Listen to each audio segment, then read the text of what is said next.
वैसे भी मेरी जिंदगी के सारे पन्ने सभी के सामने खुले,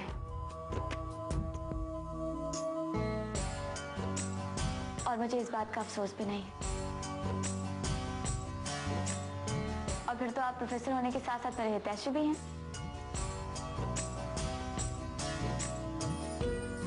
हितैषी भी और मित्र भी। आपको एक खुशखबरी देने के साथ साथ एक जिम्मेदारी भी देना चाहता हूं, और वो ये है कि हमारे कॉलेज मैनेजमेंट ने अपने एनुअल फंक्शन पर विभिन्न क्षेत्रों की ख्याति प्राप्त छात्राओं का सम्मान करना चाहते हैं। साथ ही विशेष रूप से आपका सम्मान करने का फैसला लिया है। अरे नहीं नहीं रोधी जी, मुझे किसी सम्मान की जरूरत नहीं है। और फिर मैंने ये सब कुछ किसी सम्मान के लिए या फिर पब्लिसिटी के लिए नहीं किया है। देखिए वर्तिका जी, मैं आपकी इन बातों से एकदम सहमत हूं, लेकिन इसका एक दूसरा पहलू भी है। आप जरा उस नजरिए से देखिए, एक अच्छे काम का अच्छा सम्मान मिलना ये हमारे समाज के लिए कितना अच्छा है। समाज में और आम लोगों में इसका एक अच्छा असर पड़ता है। ये तो रही बात मैनेजमेंट की। अब रही बात जिम्मेदारी की, और वो ये है कि आपको नलिनी जी को हमारे फंक्शन पर लाना है, जिनके सामने हम सभी का सम्मान करेंगे।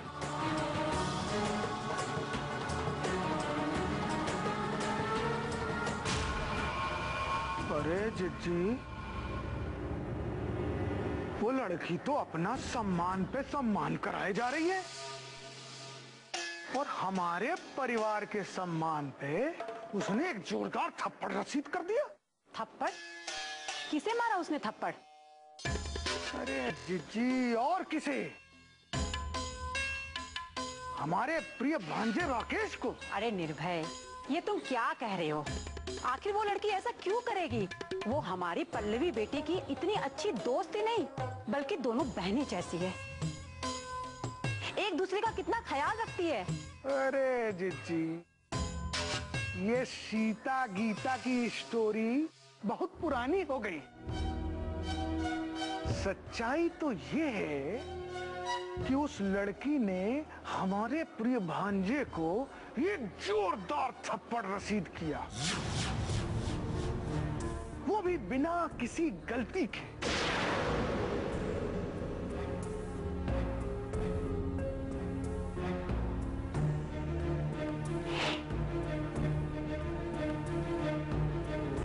उठो राकेश।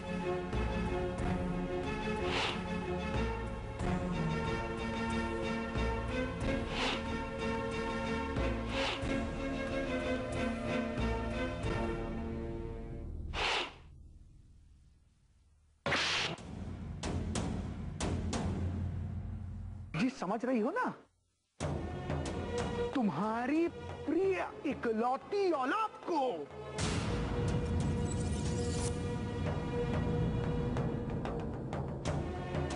निर्भय सिंह, अक्कर लड़की ने अच्छा नहीं किया। वो कैसे भूल गई कि हमारा राकेश किस खानदान का वारिस है। अरे तुम किससे उम्मीद रख रही हो जिज्जी? उस लड़की से जिसको अपने परिवार तक का पता नहीं है कि उसका कोई परिवार है भी या नहीं।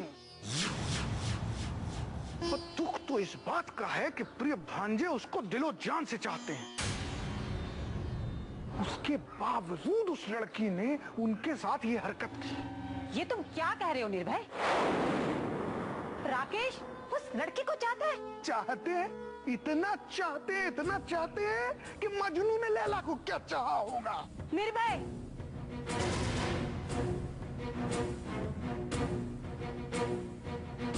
अरे निर्भय पर चिल्ला के क्या करोगी? अरे अगर भांजे राकेश उस लड़की को न चाहते होते तो इतना जोरदार थप्पड़ खा के चुपचाप रहते।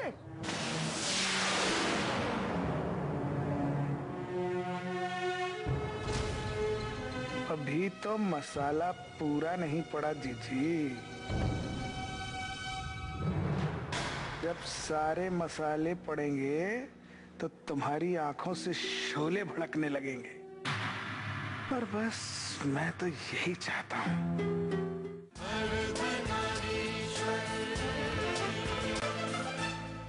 वर्तिका जी, सच है, इस अपराध के खिलाफ आपने ये मुहिम उठाई है वह तारीफ के काबिल तो है ही। समाज में भी इसका एक अच्छा असर पड़ा हुआ है और तो और आजकल मेरे मोहल्ले की महिलाएं भी आपकी इस जंग में शामिल हैं। और तो और मैंने उनके अंदर एक आग देखी है। वो सब तो ठीक है रुद्र जी, लेकिन बात यहाँ समाप्त नहीं हो जाती।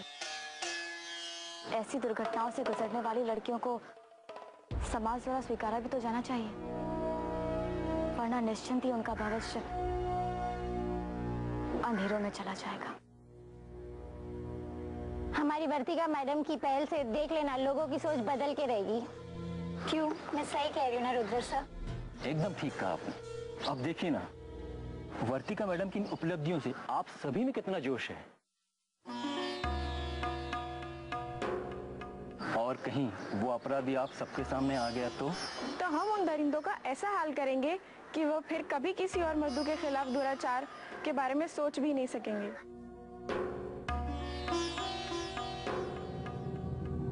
और फिर हम लोगों को तो ये भी नहीं पता कि कोर्ट आखिर इन लोगों को सजा देगा भी या नहीं, क्योंकि ऐसे अपराधी सुना है सबूत तक नहीं छोड़ते। अरे, इसका जीता जागता सबूत मैं हूँ। वैसे आप सब निश्चिंत रहिए, बस निर्णय आने दो। देखना, उन्हें सजा जरूर मिलेगी। अनिरुद्ध सिंह के खानदान के कुल दीपक पर उसने हाथ उठाया है। उस लड़की को किसी भी कीमत पर उसकी सजा तो भुगतनी पड़ेगी।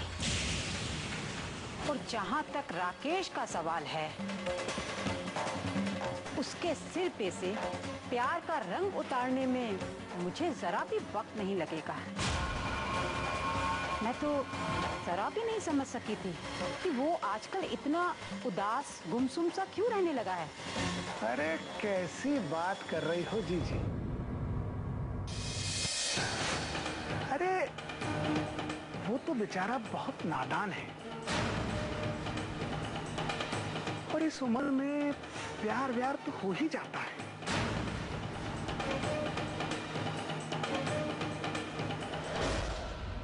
हमारा प्रिय भांजा कितना समझदार हो गया है कि मैं तुमको क्या बताऊं।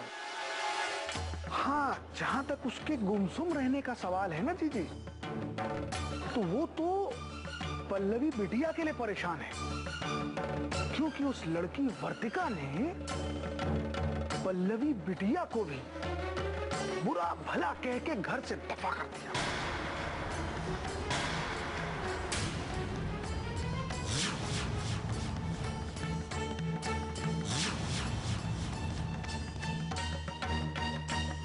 और दफा ही नहीं किया, पल्लवी बिटिया जिस लड़के से प्यार करती है ना,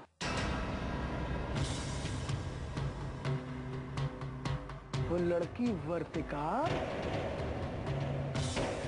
उसे भी अपने चक्कर में फांसना चाहती है। निर्भय, ये तुम एक एक करके कौन सी गांठें खोल रहे हो? ये गांठें तो हम सब अपने घर में बैठ के आपस में सुलझा लेंगे। अभी तो बस तुम मुझे एक इशारा करो तो मैं उस लड़की वर्तिका ऐसी गत बनाऊं ना कि उसे छठी का दूध याद आ जाए। निर्भय, तुम जो चाहे करो।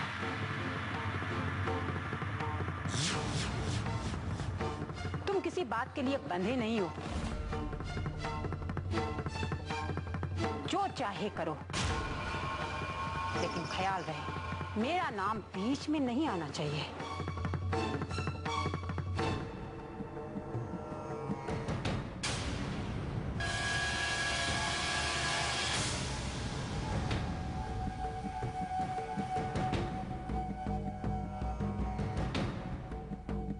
तुम किसी बात के लिए बंधे नहीं हो, जो चाहे करो, लेकिन ख्याल रहे मेरा नाम बीच में नहीं आना चाहिए।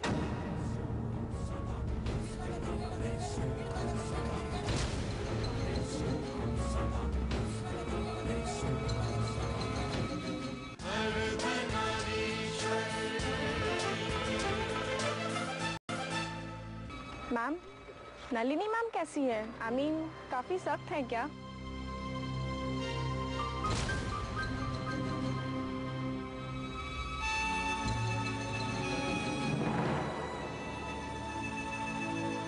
हाँ, उनको देखकर तो ऐसा ही लगता है जैसे क्रिमिनल्स की हालत उन्हें देखकर ही खराब हो जाती होगी।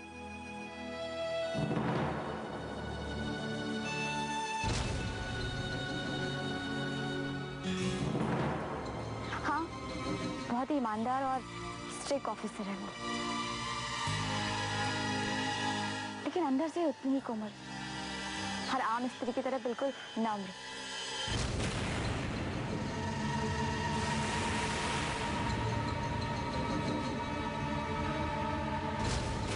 और अब तो उनके साथ मेरा ऐसा रिश्ता बन गया है कि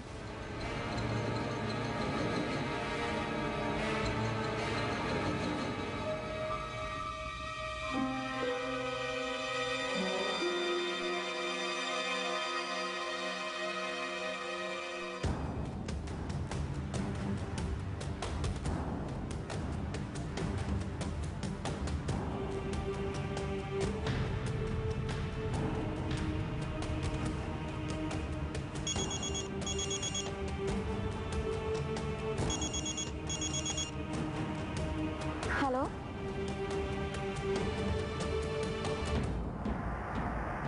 वर्तिका जी, कौन बोल रहे हैं आप? देखिए मैं जो कोई भी हूँ, आप बस इतना समझ लीजिए कि आपका शुभचिंतक हूँ। मैं आपको बस ये कहना चाहता हूँ कि आपने राकेश जी को समझने में थोड़ी सी गलती कर दी है, क्योंकि राकेश जी वैसे आदमी है नहीं जैसा आप उन्हें समझ रही हैं। एक मिनट। अगर उनकी इंटेंशन इतनी ही सही थी तो मिस्टर राकेश सिंह अपनी आवाज को किसी और की आवाज होने का भ्रम पैदा करने की कोशिश क्यों कर रहे हैं?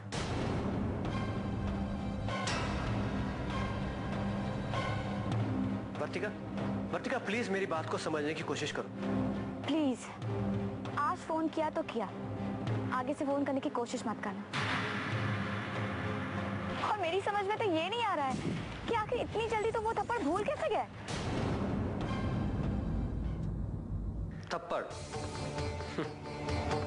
थप्पड़ तो अभी तक याद है मुझे मैडम,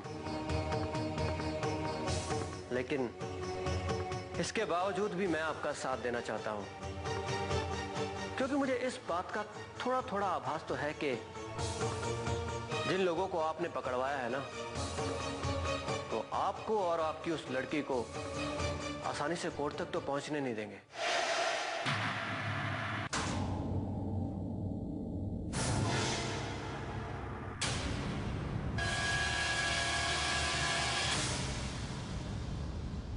इनडायरेक्टली धमकी देने का बहुत घटिया तरीका निकाला है आपने मिस्टर राकेश।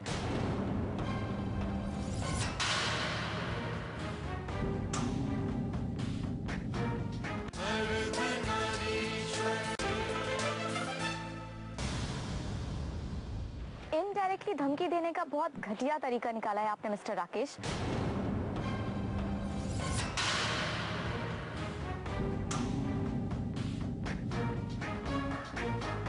और इस बात का गुमान मत रखिएगा कि मैं आपकी बातों से डर जाऊंगी। अगर मुझे किसी बात का डर होता ना, तो मैं उस बच्ची की मदद उस वक्त नहीं करती जब वो दरिंदे उसकी इज्जत के साथ खिलवाड़ कर रहे थे। वर्तिका प्लीज जैसे शब्द आपके मुंह से बिल्कुल अच्छे नहीं लगते, जो धमकी देने की नीयत से मेरे घर पर आया था।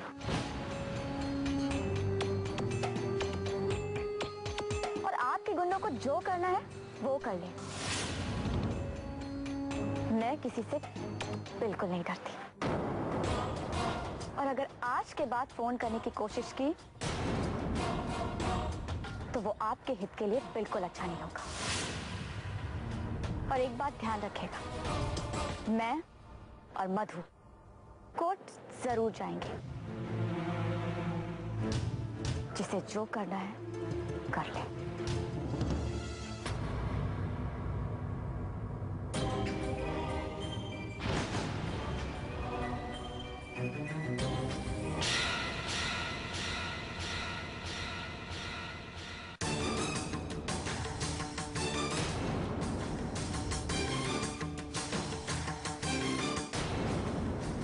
उस लड़की ने हमारे प्रिय भांजे को एक जोरदार थप्पड़ रसीद किया,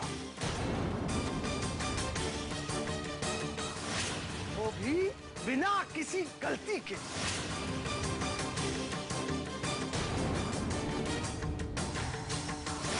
दुख तो इस बात का है कि प्रिय भांजे उसको दिलो जान से चाहते हैं।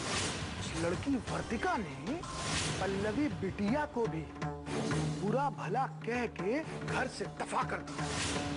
पल्लवी बिटिया जिस लड़के से प्यार करती है ना, वो लड़की वर्तिका उसे भी अपने चक्कर में फांसना चाहती है।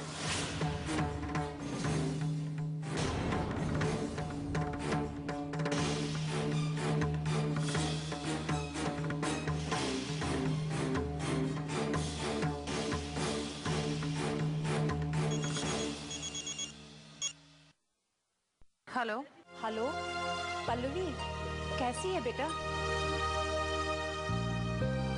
इतनी बड़ी बात हो गई और तुमने वर्तिका का घर छोड़ दिया और मुझे बताया तक नहीं। और वो बित्ते भर की लड़की, उसके 4 इंटरव्यूज क्या आ गए टीवी में। खुद को क्या समझने लगी है वो? उसमें इतनी हिम्मत कहां से पैदा हो गई कि वो मेरे राकेश के ऊपर हाथ उठाए? देख पल्लवी, उसको तो अंजाम तो भुगतना पड़ेगा। मॉम प्लीज, उस जगह की माहौल की बातें मेरे सामने ना ही करो तो बेहतर है।